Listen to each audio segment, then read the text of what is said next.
The White House says hundreds of executions scheduled in Iran have been halted. President Trump says he heard on, quote, good authority that the killing of protesters in Iran has stopped. Human rights groups warn, though, the death toll from the regime's crackdown on anti-government protests has surged into the thousands. The leader of an armed opposition group sat down with CBS News in the mountains of Iraq. CBS News foreign correspondent Holly Williams tells us the leader says the group is ready to take on the regime at the right moment.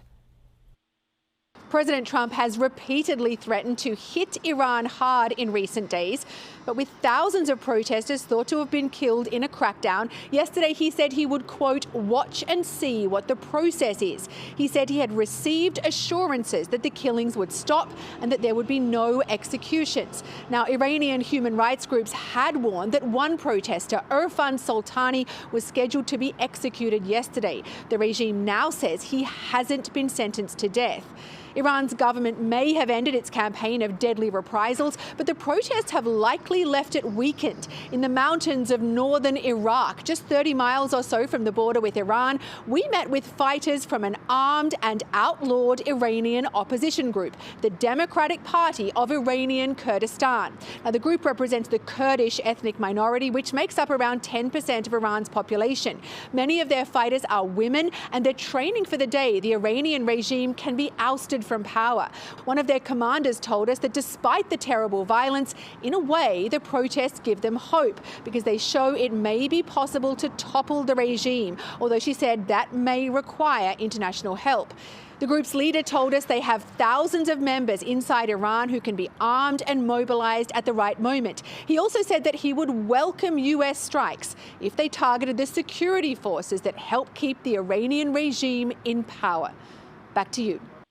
Thank you for that. Well, as President Trump appears to step back from the threats of intervention in Iran, the U.S. military remains ready to strike. Officials say U.S. bases stay on alert with an array of options and assets. So let's bring in CBS News senior national security correspondent Charlie D'Agata. Charlie, great to see you. So what options does the U.S. military have at the ready? You use the word array. There is an array of assets throughout the entire region. We'll start with Al Udeid. This is the largest U.S. military base in the Middle East. It's got 10,000 U.S. forces there. They brought down that number slightly yesterday because of the tensions against Iran. Iran has attacked Al Udeid significantly, bombarded Al Udeid in the past after the attacks on Iran's nuclear facilities back in June in Operation Midnight Hammer. At that time, there were only a few dozen military personnel that were still there. So the tension is still there. But in addition to the Al Udeid, you've got an airstrip inside Jordan itself with F-15 fighter jets, which in action last week in attacks against ISIS targets in Syria. There are a number of, when we talk about the attacks on the nuclear facilities in Iran, those are actually spearheaded by B-2 bombers, which left from the United States. Now, interestingly, we're tracking, we haven't got complete confirmation on this yet, but we're tracking an aircraft carrier, the USS Abraham Lincoln, which may have been ordered to get into that region, the Middle East, from the South China Sea. That, it's not a game changer, but whenever I've talked about any of these military operations, significant military operations in the Middle East, you're always going to have a carrier in the neighborhood. It serves as a deterrent. There are F-18 fighter jets on board that carrier, but it also comes, we call it a carrier strike group. It comes with a number of destroyers that are capable of launching Tomahawk cruise missiles, because with the military, policy may waver, but when the military is involved, they are concentrated on objectives and then after effects. And number one priority after getting these targets is making sure that troops are protected, force protection. And if you want force protection, you've got to have a carrier in the neighborhood to do that. Charlie, we saw Iran shut down its airspace and then hours later reopen it. Now, whenever that happens, that usually signals that's a big deal. Does that give us any indication about how close the U.S. might be to possible military intervention? Yes, and we were on edge last night. We were all standing by just in case the United States was about to launch airstrikes in Iran, because, officials that I spoke to said, as you said, the United States remains poised to do that at any time. So last night for a few hours, Iran closed down its airspace. The objectives of doing that are really twofold. First of all, the obvious one, they want to avoid any sort of confliction where commercial jets or commercial aircraft might be engaged or might be in harm's way. So they want to put that out. It's called a NOTAM, notice to airmen, to avoid that area. But additionally, it's essentially saying that any aircraft found over Iranian airspace would be considered adversarial and therefore open to targeting. So that was kind of messaging to the United States as well. But yes, we saw the alert go up in Israel last night, this NOTAM, the notice to airmen, closing off Iranian airspace. So certainly the Iranians were taking it very seriously. We couldn't be entirely sure here. You know, the sources that we speak to, we wouldn't even ask the question if there's going to be compromise for operational security. We're not going to say, are you going to bomb Iran at 8 o'clock tonight? We just wouldn't have those conversations for obvious reasons. But there are certain signatures that we pick up on. Is there increased airspace over Al Udeid in Qatar? Is there increased fighter jet flights over places like Syria and Iraq? So we keep a close eye on that because these are indicators that something might be coming up, and Iran was looking at that too. I want to ask you about the communication, though, that we're getting out of Iran, because yesterday CNN asked the president, you know, are you confident? How do you know that the executions have stopped, that the killings have stopped against protesters? And the president indicated that he had been speaking with sources inside the country, but he also said, but, you know, who knows? So how confident are we that we're getting accurate information coming out of that country that could impact whether or not the U.S. intervenes? Yeah, Liz, you know, there's a term they used, information operations, and that is kind of signaling. So for the past, I think it's more than a week, I think it's been about 10 days, that President Trump has been threatening Iran, saying if you keep killing protesters, you know, there are going to be consequences. So when we heard that information yesterday, and he had actually said that he had closed communications, if you remember a couple of days ago, he said, we're not even speaking to the Iranians. But there are obviously channels of communication that are happening, back channels.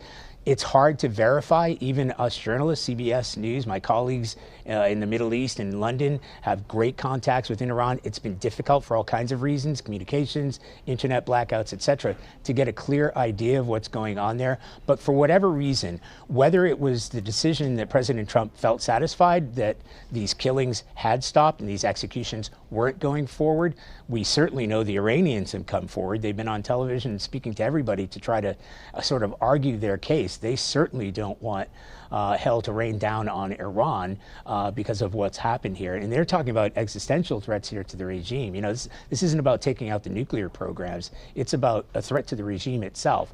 So yes, it stands to reason that these levels and channels of communication are happening, but we also have to think of if somebody says something, how does that affect the other side? And that's coming from both sides. It's coming from the White House, it's coming from Tehran. It's to deconflict. But when that carrier gets there, if it is headed there, that's going to take like 5 to 7 days to get there anyway before it becomes meaningful to the battle environment. But that does change things. My predecessor, David Martin, who you've spoken to, has always said nothing gets the attention of the Iranians like an aircraft carrier. So that will change significantly the situation in the Middle East. Charlie D'Agata, always great to talk to you. Thanks so much. President Trump appears to be lowering the temperature with Iran while keeping all options on the table. The White House says there will be, quote, grave consequences if the Iranian regime resumes the killing of protesters. But the president has also been encouraged by reports that Iran has halted executions. Thousands initially took to the streets of Iran late last month. The protests kicked off over the country's economic turmoil, but expanded into one of the country's largest anti-government demonstrations. Retired U.S. Navy Vice Admiral Robert Murrett joins us now. He's also the deputy director of the Syracuse University Institute for Security Policy and Law. Thank you so much for being here. What are your thoughts on the current situation in Iran and where its leadership stands? Yeah, Lindsay, I think as you said, the temperature has been lowered a little bit. They seem to have peaked in terms of the level of violence, both in terms of the regime's response, but it seems to be cooling off a little bit. And the communications that have taken place between the United States and the Iranian regime have actually, in one sense, been fruitful if it does succeed in having them stop the killings.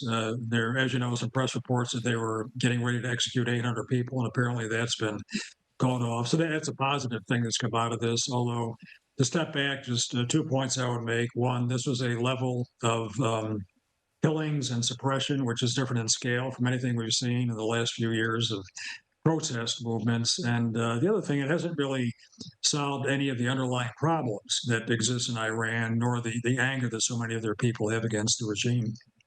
What about neighboring Arab states? Certainly, they've been watching what's unfolded. What's their level of involvement in terms of de-escalation?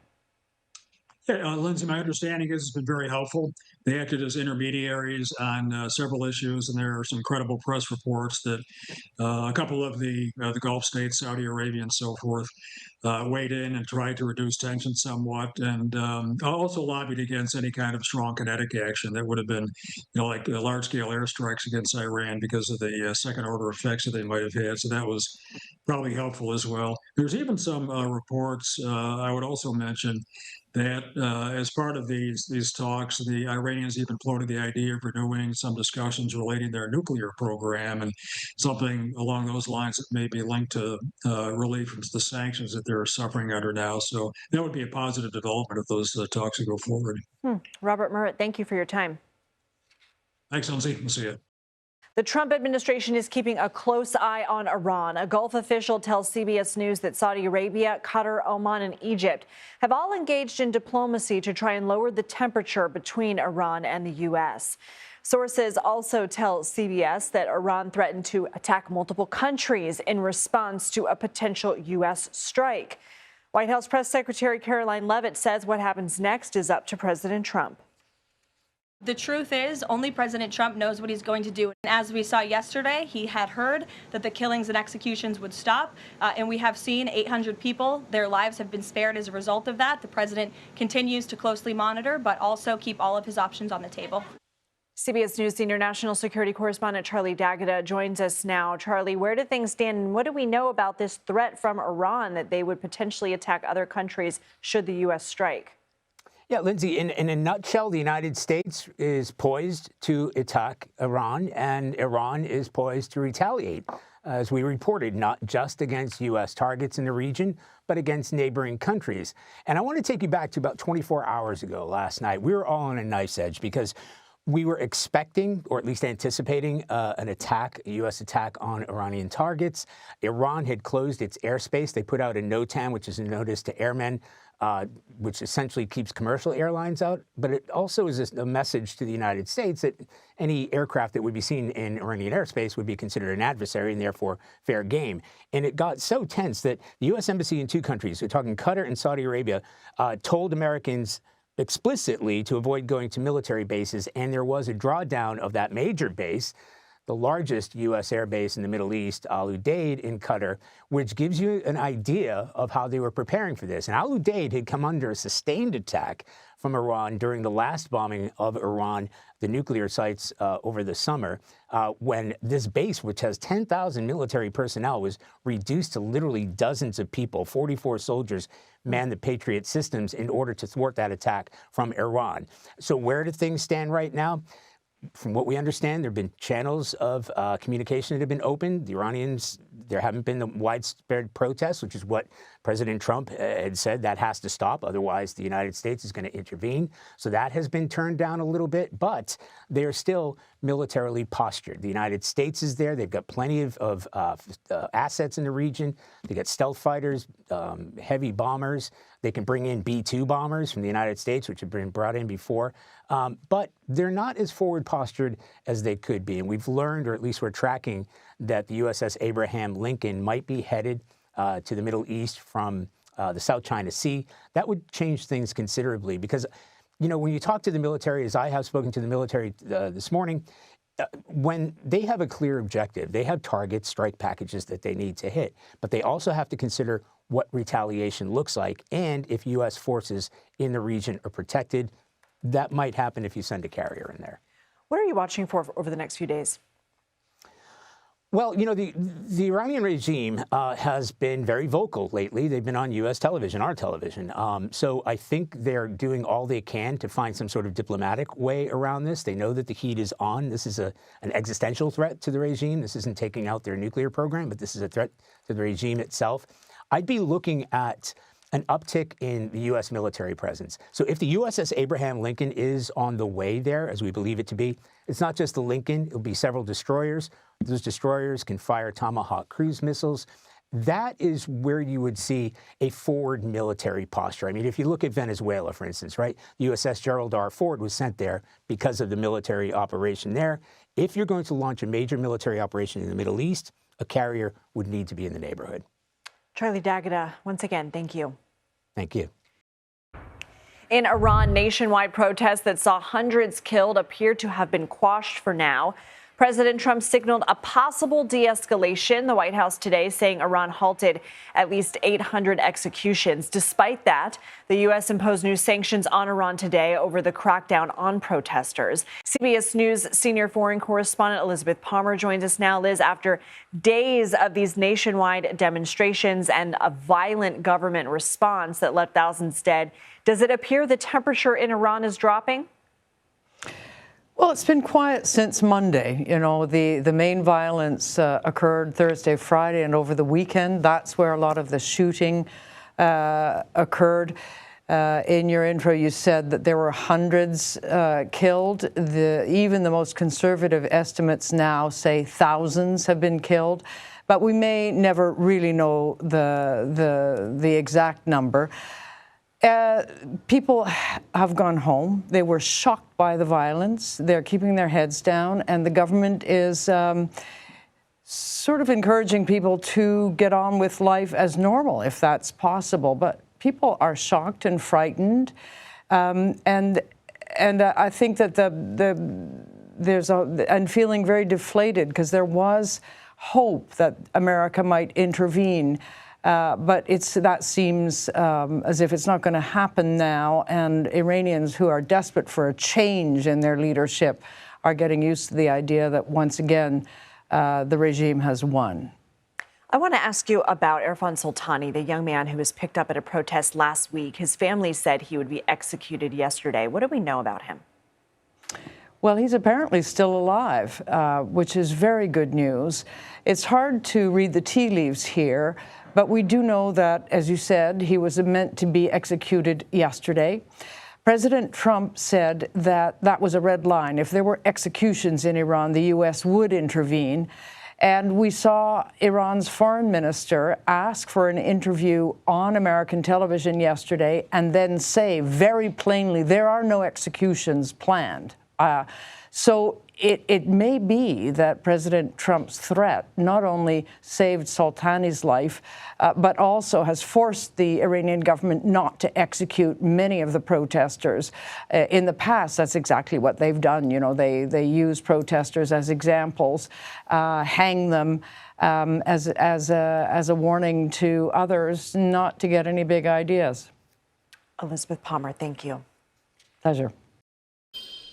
Talking about the deadly anti-government protests in Iran, thousands of protesters killed, while President Donald Trump threatens the potentiality of swift, definitive military action against the Iranian regime if those executions do not stop. For now, the president says they appear to have stopped. So joining us now is Mona Yacoubian. She's director of the Middle East program at the Center for Strategic and International Studies. Okay, so let's have this conversation right now. Are these protests working to weaken the regime's power there in Iran? Well, I think the protests, by all accounts, are the most significant in years, if not decades. They've absolutely illuminated all of the many challenges and the weaknesses of the regime in Tehran. It's because of their significance, though, and the threat that they pose, that we have seen the regime crack down now with brutal and lethal force. And that has led to somewhat of an abatement of the protests, at least for now.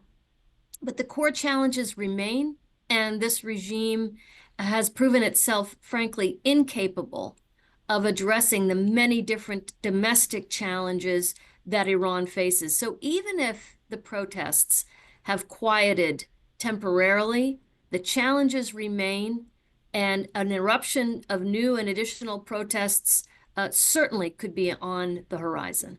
Well, and then, of course, we know that the Iranian regime has executed an entire internet blackout there, which really stops the world from being able to peek in and see what is going on as far as the ground game. Any indication about how long that internet blackout will last, or will the regime just think, man, this is just another card stacked against us to do something like this? Well, exactly. I mean, the internet blackout is simply another sign of the desperation of this regime, of the fear that the reality on the ground will be known to the world. And so, by all accounts, the regime is signaling that it will maintain this internet blackout for some days. And I think we won't see perhaps the reopening of the internet and communications between Iran and the world anytime soon. But of course, there are also workarounds. We've seen and heard there are Starlink satellite terminals there. And perhaps there will be an accelerated effort to get more of those kinds of workarounds on the ground so that there will be a way for Iranians to communicate with the rest of the world. What's stunning to me is, I started the week, we were saying more than 500 protesters had been executed by the regime. Quickly, those numbers jumped up into the thousands. We can only assume that there are many of these protesters who are in detention right now somewhere in Iran. If President Donald Trump makes good on the potentiality of a strike in Iran, do you see that as being a targeted strike directly for regime change? The reporting suggests that the president is not interested in getting involved in an open-ended confrontation in Iran with U.S. boots on the ground. A regime change effort is going to have to be more than a targeted set of strikes. So I do think a targeted strike or surgical strikes, if they happen, is the most likely form of military intervention. I could see the administration targeting symbols of Iran's repression, whether it's the IRGC or the Basij or the Ministry of Intelligence. There are different symbolic strikes that could be taken, but I don't see the administration opting for wide-ranging and broad military interventions. Those symbolic strikes, it's fascinating to hear you list those one by one. That gives us something to be watching out for. Thank you so much, Mona Yacoubian. Nice to have you with us on CBS News 24/7.